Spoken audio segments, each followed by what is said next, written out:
Hello বন্ধুরা, স্বাগতম জানাচ্ছি আমি ইমরান আহমেদ। আশা করি আপনারা সবাই ভালো আছেন। আজকে আমার আলোচনার বিষয়বস্তু হচ্ছে ইঙ্কটোবার। তো বন্ধুরা, আপনারা অনেকে হয়তো শুনে থাকবেন ইঙ্কটোবার এই শব্দটি সোশ্যাল মিডিয়াতে বিগত কয়েক বছর যাবত অনেক প্রচলিত। ফেসবুক, ইনস্টাগ্রাম এইসব সোশ্যাল মিডিয়াতে অনেকে হয়তো আপনারা দেখে থাকবেন শব্দটা। তবে যারা যারা জানেন না তারা শেষ পর্যন্ত ভিডিওটি দেখতে থাকুন। আশা করি এই ভিডিওটি দেখার পর আপনারা ইঙ্কটোবার কি এবং কিভাবে করতে হয় এই ব্যাপারে সমস্ত প্রশ্নের উত্তর জেনে যাবেন।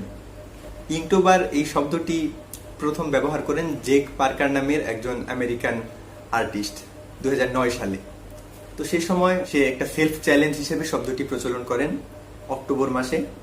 তো নর্মালি অন্যান্য সময় রং তুলি, বিভিন্ন মাধ্যমে আমরা যারা শিল্পী আছি তারা ছবি আঁকি। তবে অনেক ক্ষেত্রে এই শুধুমাত্র কালি কলম বা পেন্সিল, ইঙ্ক, পেন, ড্রয়িং এসবের ক্ষেত্রে আমাদের অনেক এই বিষয়টাকে ধরা হয় না, যার ফলে আমাদের একটা ল্যাকিং সৃষ্টি হয়। তো এটা থেকে উদ্ধারের জন্য 2009 সালে সে সেলফ চ্যালেঞ্জ হিসেবে শুরু করে ইঙ্কটোবার। তার প্রক্রিয়াটা হচ্ছে যে প্রত্যেক দিন একটা একটা করে ইঙ্ক, পেন, ড্রয়িং সে তার সোশ্যাল মিডিয়াতে আপলোড করবে। তো এটা করার পর অন্য অনেক আর্টিস্টদের দৃষ্টি সেখানে যাওয়ার পর তারা নিজেরা প্রত্যেকেই সেই চ্যালেঞ্জটিকে নিজেদের মতো করে পোস্ট করা শুরু করে। তো এরপর থেকে পরবর্তীতে কয়েক বছরের মধ্যেই বিশ্বব্যাপী খুবই জনপ্রিয় হয়ে ওঠে এই ইঙ্কটোবার। তো এই ইঙ্কটোবারটা কিভাবে করতে হয়? ইঙ্কটোবার করার জন্য খুব সাধারণ, শুধুমাত্র একটা মার্কার বা কলম এবং কি একটা স্কেচবুক হলেই আর কিছু লাগবে না।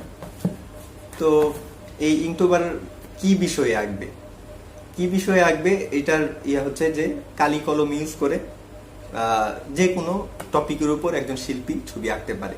তবে ইঙ্কটোবার বর্তমানে অফিসিয়াল তারা একটা প্রম্পট লিস্ট দেয় প্রত্যেক বছর। কেউ চাইলে সেই প্রম্পট লিস্ট অনুসরণ করেও ছবি আঁকতে পারে। এবং কি ছবি আঁকার পর প্রত্যেক আর্টিস্ট তার সোশ্যাল মিডিয়াগুলোতে, যেমন ফেসবুক, ইনস্টাগ্রাম, পিন্টারেস্ট বা যে কোনো ধরনের সোশ্যাল মিডিয়াতে তারা সেই ছবিটি আপলোড করবে এবং হ্যাশট্যাগ হিসেবে ইঙ্কটোবার, এবং কি যেই বছর তারা সেগুলো আপলোড দিবে, যেমন এবছর ইঙ্কটোবার 2020 এই হ্যাশট্যাগ দিয়ে সেই ছবিগুলো আপলোড করবে।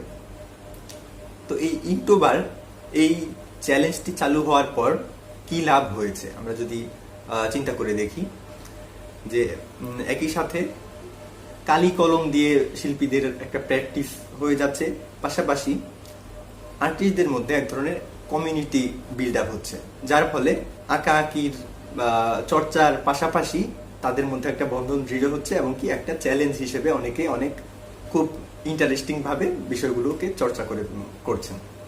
তো বন্ধুরা, আপনারা বা তোমরা যারা আছো, আর্টিস্ট আঁকিয়ে যারা আছো, তারা শুরু করে দাও। অক্টোবর মাস শুরু হয়ে গেছে, তো তোমরাও আর দেরি না করে একটা স্কেচবুক আর জাস্ট মার্কার নিয়ে শুরু করে দাও, যেমন আমি একটা করে দেখাচ্ছি।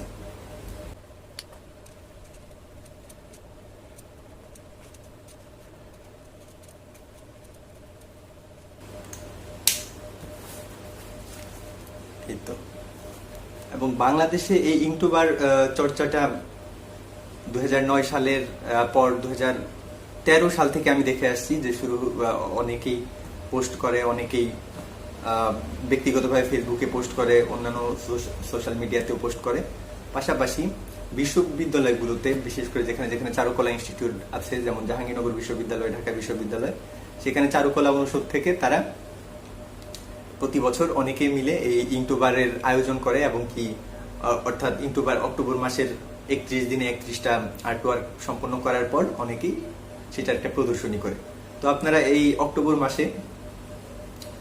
মাস শেষ হলে আপনারাও বিশ্ববিদ্যালয়গুলোতে গিয়ে আপনারা যেখানে যেখানে এই প্রদর্শনী হচ্ছে, যেমন ঢাকা ভার্সিটিতে সম্ভবত এই বছর হবে, সেই প্রদর্শনীতে আপনারা গিয়ে ঘুরে আসতে পারেন এবং কি অবশ্যই নিজেরাও ইঙ্কটোবার এই চ্যালেঞ্জটি গ্রহণ করুন এবং কি সোশ্যাল মিডিয়াতে আপনাদের একটা ছবিগুলো ইঙ্কটোবার এবং কি ইঙ্কটোবার 2020 এই হ্যাশট্যাগ দিয়ে অবশ্যই আপলোড করবেন। তো বন্ধুরা, ভালো থাকবেন। পরবর্তীতে আবার দেখা হবে অন্য কোনো ভিডিওতে। সে পর্যন্ত আমাদের চ্যানেলের সাথেই থাকুন। আর যারা আমার এই চ্যানেলটি অনেক নতুন একটা চ্যানেল। আমাদের ভিডিওটি যদি ভালো লেগে থাকে অবশ্যই অবশ্যই সাবস্ক্রাইব করবেন এবং পাশের বেল আইকনটি প্রেস করে রাখবেন। তো বন্ধুরা, আজ এই পর্যন্তই। ভালো থাকবেন, দেখা হবে অন্য কোনো ভিডিওতে। বাই।